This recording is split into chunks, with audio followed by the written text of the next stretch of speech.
du développement rural, déjà en 1975, on a une directive sur le développement du territoire.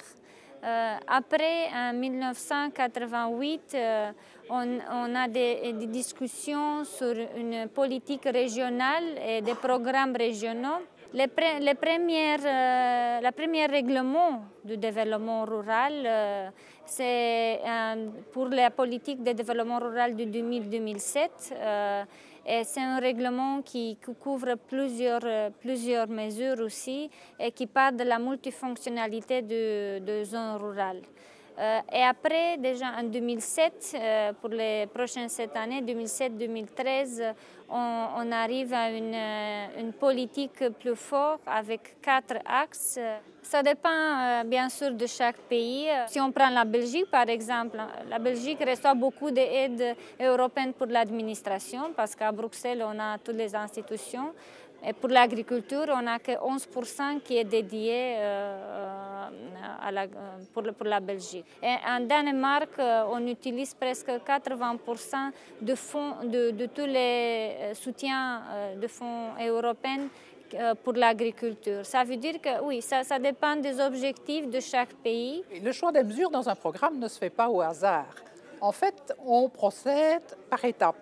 La première étape consiste à dresser un diagnostic du territoire dans les différents domaines qui sont couverts par le développement rural. Dans ce diagnostic, on doit mettre en évidence les points forts et les points faibles dans les différents domaines. C'est ce qu'on appelle une analyse SWOT en général.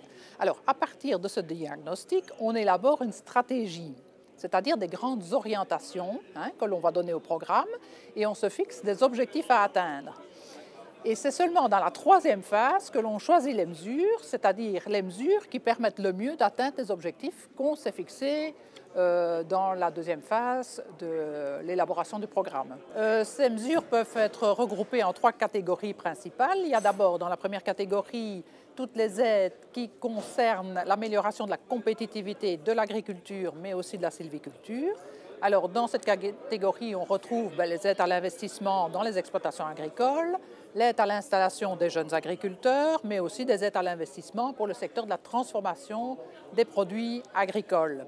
Et alors, à côté des mesures d'aide à l'investissement, il y a également des aides pour la formation professionnelle des agriculteurs et des sylviculteurs, de même qu'une mesure de service de conseil aux agriculteurs.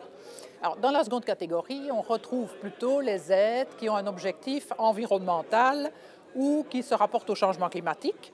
Alors, ce sont les mesures qu'on appelle mesures surface. Donc, vous avez les mesures agri-environnementales, les indemnités dans les zones Natura 2000 pour les agriculteurs et les forestiers, ainsi que les aides à la production biologique.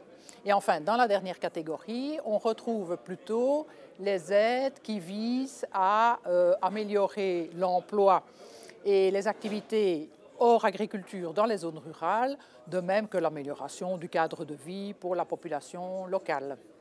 Et on peut dire en règle générale qu'en Wallonie, toutes les régions agronomiques, que ce soit les exploitations du limon, les exploitations herbagères, les exploitations du sud du pays, Famenne, Ardennes et Jurassique, eh bien, à peu près 80% des exploitations ont répondu aux primes, notamment agri-environnementales. Donc là, ça a été au cours des années un succès de plus en plus important qui s'est manifesté au niveau des exploitations. Au niveau des mesures agriculture biologique, là, c'est bien différent puisque c'est essentiellement au niveau des régions, notamment la région jurassique et la région faménoise qui sont nettement plus représentatives en ce qui concerne l'agriculture biologique. En sachant que certaines aides vont être plafonnées, d'autres vont perdre énormément au niveau des aides étant donné que dans les primes agri-environnementales, certaines vont être supprimées. On a fait quelques simulations et certaines exploitations, dans certains cas, on va trouver des baisses de paiement d'aide de l'ordre de 30 à 40 000 euros sur le revenu des exploitations concernées. Et effectivement, on va avoir un impact, je vais dire, qui va être très important, qui va venir grever très fortement la disponibilité et la rentabilité des exploitations, et voire même menacer à très court terme vraiment ces exploitations spécifiques qui sont entrées dans le système MAE et agriculture biologique. Donc en fait, il y a 3 mesures spécifiquement et intimement liées aux jeunes. C'est premièrement tous les aspects qui concernent la formation. Là, on voudrait qu'un budget conséquent soit bénéficier à la formation, puisque l'agriculteur d'aujourd'hui doit faire face à de nombreux défis, que ce soit environnemental, gestion du territoire ou autre. Deuxièmement, on voudrait que les services de conseil et d'accompagnement fonctionnent réellement et soient valorisés dans les critères de sélection, d'accès aux aides, à l'investissement et à l'installation. Et troisièmement, en ce qui concerne les aides à l'installation, on salue le fait que le budget soit maintenu et que l'aide maximum permise par l'Union européenne ait été mise en place en région wallonne. Par contre, on regrette que le stage, qui est important à nos yeux, ne fasse plus partie des conditions d'éligibilité. On voudrait au moins qu'il soit prépondérant dans les critères de sélection. Et on regrette également que les secteurs les secteurs porcins et avicoles qui ne respecteraient pas une qualité de charge différenciée ne soient pas éligibles. Et dernière chose, c'est que les investissements lors d'une éventuelle deuxième phase ne sont pas éligibles à l'aide à l'installation.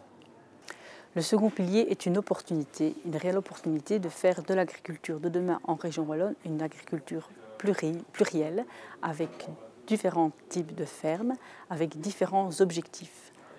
Les mesures agro-environnementales sont un exemple. Les mesures d'aide à l'investissement permettent de garder les fermes rentables sur le long terme. La grande difficulté, c'est que l'enveloppe est fermée, que les besoins sont très importants, surtout vu ce qui se passe dans le premier pilier et vu ce qui se passe au niveau de la situation économique en général. Et donc, il y a des choix qui ont dû être faits. L'objectif est de permettre, avec le facteur correctif qu'est le second pilier, de faire évoluer au mieux le maximum de fermes pour qu'elles soient présentes demain et de permettre à des jeunes d'avoir un avenir dans le futur dans l'agriculture.